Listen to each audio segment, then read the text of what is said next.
Hey everyone, welcome back. Today we are covering the COUNTA function in Excel. If you have already watched our count tutorial, you know that count only adds up cells that contain numbers.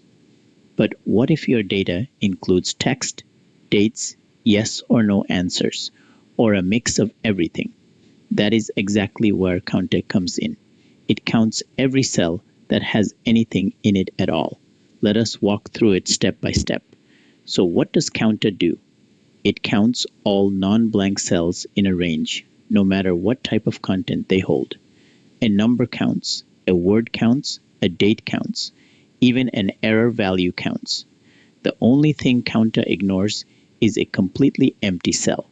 The syntax is the same as count, equals count, A, open parenthesis, the range you want to check, close parenthesis. Let us look at our first example. I have a list of 7 employees and a response column with a mix of text answers like yes, no, and maybe, some numbers, and 2 blank cells for Clara and Emma who have not responded yet. I click the result cell, type equals COUNTA, open parenthesis, select the range B11 to B17, close the parenthesis, and press enter. The result is 5. That means 5 employees have given some kind of response. Clara and Emma are blank, so they are skipped. Notice that it did not matter whether the response was text or a number. COUNTA counted all of them. Our second example shows a practical use case, tracking survey responses. I have 5 people who answered 2 questions. Some people skipped question 1, some skipped question 2.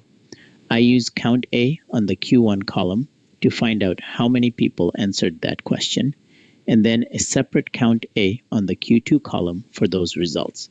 You can see right away which question had more engagement. This kind of response tracking is one of the most common real-world uses of COUNTA. Now, I want to show you a comparison table that makes the count versus count a difference crystal clear.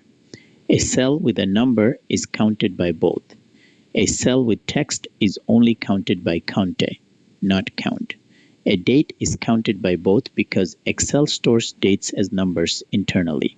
A true or false logical value is only counted by COUNTA. An error like hash value is only counted by COUNTA, and a completely blank cell is counted by neither. Study that table and the difference will stick with you forever. Before we wrap up, a few important things to know. First, COUNTA works across multiple ranges, just like count. You can add a comma and include a second or third range, and it will count non-blank cells in all of them. Second, be careful about spaces. If someone accidentally typed a single space in a cell that looks empty, COUNTA will count it.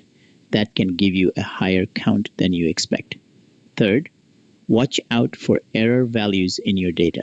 Since COUNTA counts errors, a column full of #n/a errors will show a count, which might be misleading if you were expecting clean data. I have also left a quick reference table on screen showing all 5 count family functions side by side: count, COUNTA, COUNTBLANK, COUNTIF, and COUNTIFS. Each one has a clear use case and tells you exactly what it ignores.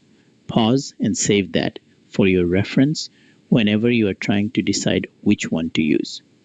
And that is everything you need to know about the COUNTA function. It is simple, flexible, and incredibly useful anytime your data includes more than just numbers. If this helped you, hit that thumbs up and subscribe so you catch every tutorial in this series. Drop your questions in the comments below, and I will see you in the next one.